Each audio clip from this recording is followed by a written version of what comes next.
seranjang berdua. Flashback. Malam itu Arafah baru saja pulang dari rumah temannya. Arafah berjalan dengan langkah yang berat. Bahu terasa terbebani oleh kabar yang baru saja dia terima. Ayahnya berencana menjodohkannya dengan Haji Idrus, seorang haji yang kaya raya dan terpandang. Hatinya berdebar kencang, pikirannya penuh tanya. Apa mungkin dia sanggup menjadi istri keempat seorang lelaki tua? Arafah tampak berjalan dengan kanan kirinya terdapat sawah dan ladang. Terdengar suara binatang-binatang kecil menemani langkahnya. Dalam hati dia bersikir, perasaannya sedikit ngeri karena berjalan malam-malam sendirian. Biasanya Arafah tak pernah melakukan hal itu, namun dia membutuhkan teman curhat untuk menampung rasa galaunya. Jadilah dia nekat ke rumah temannya dan pulang malam seperti ini. Dia tenggelam dalam kebingungan dan kegelisahan. Matanya terkejut memandang sosok yang terbaring tak berdaya di pinggir jalan. Pria itu tampak pucat, tubuhnya berlumuran darah, dan napasnya terengah-engah. Arafah menghentikan langkahnya. Dia tampak begitu ketakutan. Innalillahi wa inna ilaihi raji'un. Ya Allah, apa itu? Apa itu? Kenapa dia? Spontan Arafah memekik mengusap-usap dadanya. Namun dia beranikan diri untuk mendekatinya. Raut wajah Arafah terlihat begitu kaget sekaligus merasa kasihan. Lalu Arafah segera berlari mendekati pria tersebut. Astagfirullahaladzim. Kenapa orang ini? Tanyanya dalam hati. Dia terlihat seperti korban penyerangan massa. Apa mungkin dia pencuri? Atau jangan-jangan begal lagi? Gumam Arafah dalam hati masih dalam keadaan begitu ketakutan. Emi Maha, tolong aku.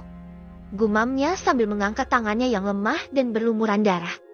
Ya Allah, kenapa bisa kayak gini bang? Sampai berdarah-darah begini. Tunggu di sini, aku akan cari bantuan. Ucap Arafah, namun dia celingak-celinguk mengedarkan pandangannya ke sekeliling yang tampak begitu sepi dan agak jauh dari perkampungan penduduk. Lalu tanpa berpikir panjang, dia segera meraih ponselnya dan menghubungi ambulans. Sementara menunggu, dia memberi minum pria tersebut dengan sisa air yang ada di tasnya. Arafah tampak prihatin melihat luka-luka yang ada di tubuhnya. Arafah tak tahu bahwa pria itu adalah Reval, seorang miliarder yang sedang bersembunyi dari keluarganya sendiri. Arafah benar-benar merasa kasihan melihat keadaan lelaki itu. Tahanlah sebentar ya, Bang, bantuan akan segera datang. Bisiknya pada pria itu yang terlihat semakin lemah. Arafah berusaha keras menenangkan dirinya, meski hatinya merasa takut dan cemas. Entah keberanian dari mana dia tiba-tiba menolong lelaki itu. Padahal melihat tampangnya yang menyeramkan, Arafah mengira kalau lelaki ini mungkin saja seorang maling yang dikeroyok, atau seorang preman yang melakukan kejahatan. Begitu ambulans tiba, Arafah membantu para medis memindahkan pria itu ke dalam ambulans. Dia menemani pria itu ke rumah sakit. Duduk di sampingnya, dia tak lupa mengabari keluarganya. Tangannya dampak gemetar dan dingin. Dia berdoa dalam hati agar pria itu bisa selamat. Membantu orang yang kesusahan adalah kewajiban setiap muslim, begitu pikir Arafah. Tapi, ada sesuatu yang berbeda kali ini. Ada kekhawatiran yang tumbuh dalam hatinya.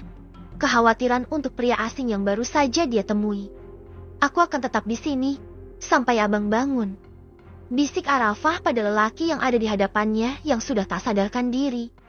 Ada janji dalam bisikannya itu. Sebuah janji yang dia buat pada dirinya sendiri bahwa dia akan berada di samping pria itu sampai dia pulih. Tanpa dia sadari, pertemuan ini akan membawa sesuatu yang besar dalam hidupnya. Dalam keheningan ruang rawat, suara mesin monitor jantung menjadi irama yang menemani Arafah. Meski lelah, dia tidak mau meninggalkan Reval sendiri. Luka-luka yang menghiasi tubuh Reval membuat hati Arafah terenyuh. Dia meraba perban yang melilit lengan Reval, merasakan suhu tubuh pria itu yang masih dingin. Sebenarnya apa yang terjadi padamu, Bang? Bisik Arafah pada Reval yang sedang terbaring lemah. Meski dia tahu Reval tidak bisa menjawab, pertanyaan itu tetap terlontar. Dia berharap lelaki itu bisa secepatnya pulih malam itu. Arafah menghabiskan waktu di sisi Reval, beralasan pada keluarganya kalau Arafah menemani temannya yang dirawat di rumah sakit. Padahal dia sedang menemani pria asing. Arafah merasa seolah-olah dia telah mengenal Reval seumur hidupnya, meskipun sebenarnya dia baru saja bertemu dengannya.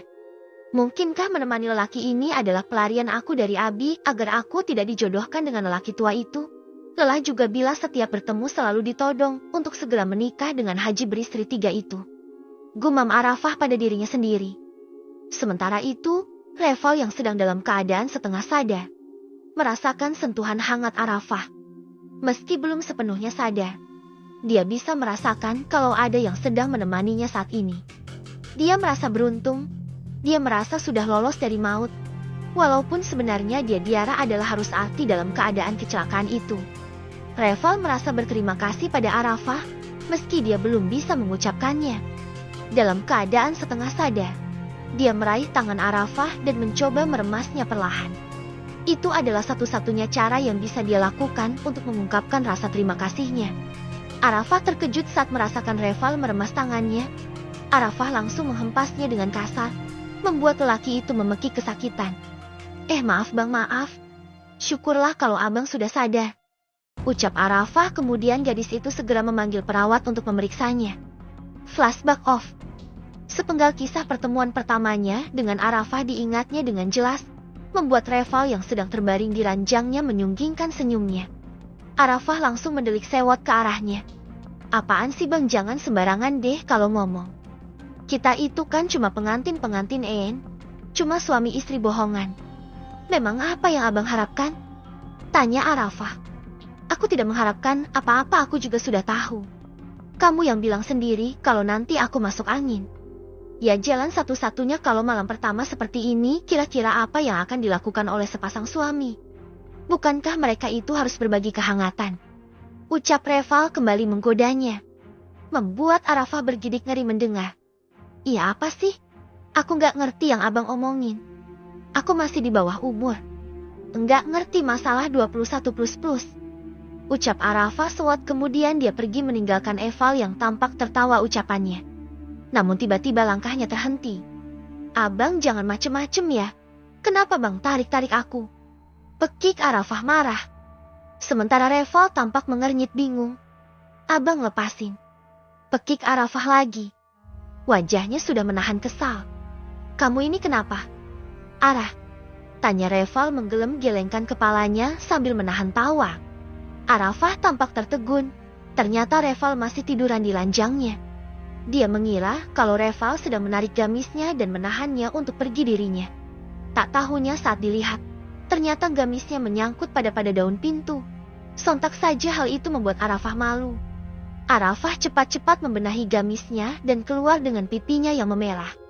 Meja makan terlihat sudah terhias rapi dengan hiasan bunga-bunga segar menghadirkan suasana hangat di antara anggota keluarga ini. Juga hidangan-hidangan istimewa sudah dibuat untuk merayakan pernikahan Arafah yang benar-benar digelar dengan sederhana.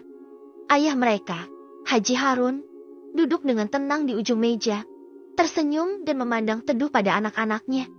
Dengan kopiah putihnya yang selalu ia kenakan, Haji Harun memegang sendok makan dan menatap ke arah Arafah. Umi Salma tampak tersenyum hangat sambil menyusun piring-piring makanan lezat di atas meja.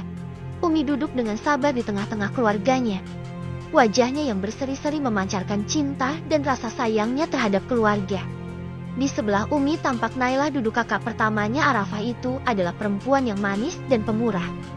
Dia dengan ceria memainkan sudu-sudunya sambil sesekali menoleh ke arah pintu kamarnya yang tak kunjung terbuka. Nafisah, kakak keduanya energik dan penuh semangat, duduk di samping Nailah. Dia cerewet, namun selalu bisa membuat suasana menjadi hidup dengan keceriaannya. Namun, yang paling mencolok adalah Arumi. Ia duduk di ujung meja dengan ekspresi judes tergambar jelas di wajahnya. Mata gelapnya memancarkan sikap jutek yang melekat padanya. Dia merasa anak yang paling cantik dan paling beruntung karena berhasil menikahi anak seorang Gus yang merupakan ustadz terkenal yang sering muncul di televisi. Dan suaminya, Jalal, duduk di sampingnya dengan sikap yang sama-sama tidak menyenangkan seperti istrinya. Arafah merasa segan untuk mendekati mereka. Dia tahu betapa Arumi dan Jalal selalu menyinggungnya dengan komentar-komentar tajam dan menyebalkan.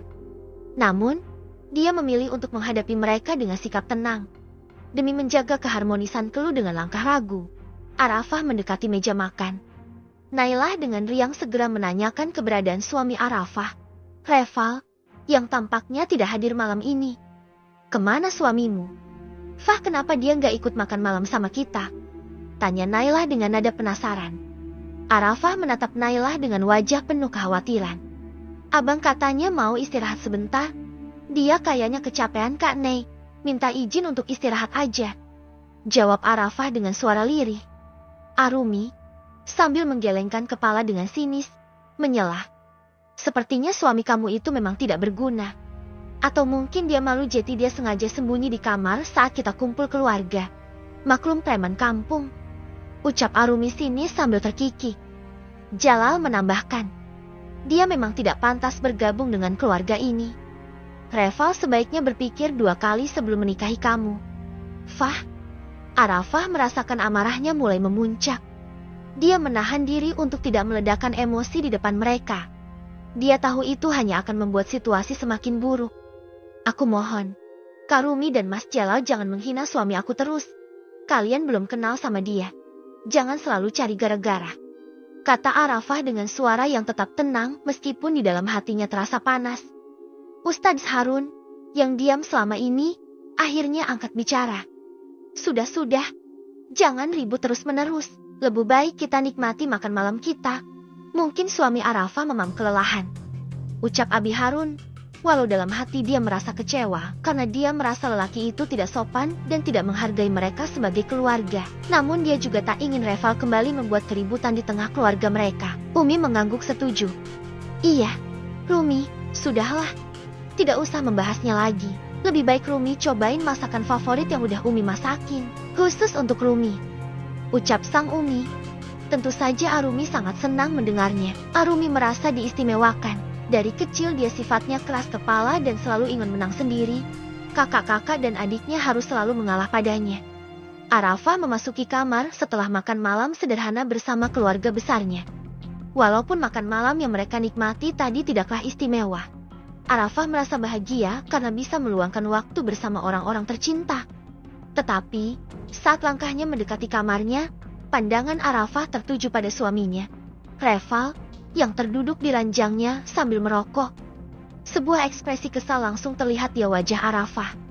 Dia tidak pernah menyembunyikan ketidaksukaannya terhadap pria-pria yang merokok. Di tangannya Arafah membawakan makan malam untuknya. Bagi Arafah, kebiasaan merokok adalah sesuatu yang menyebalkan karena dapat berdampak negatif pada kesehatan orang yang melakukannya. Berbagai risiko kesehatan dan bahaya yang dihadapi perokok membuat Arafah selalu menghindari pria yang terlibat dalam kebiasaan tersebut. Dengan nadanya yang tegas, Arafah segera menegurnya suaminya. Bang, jangan merokok di kamar aku. Aku gak suka. Asap rokok bikin aku sesak.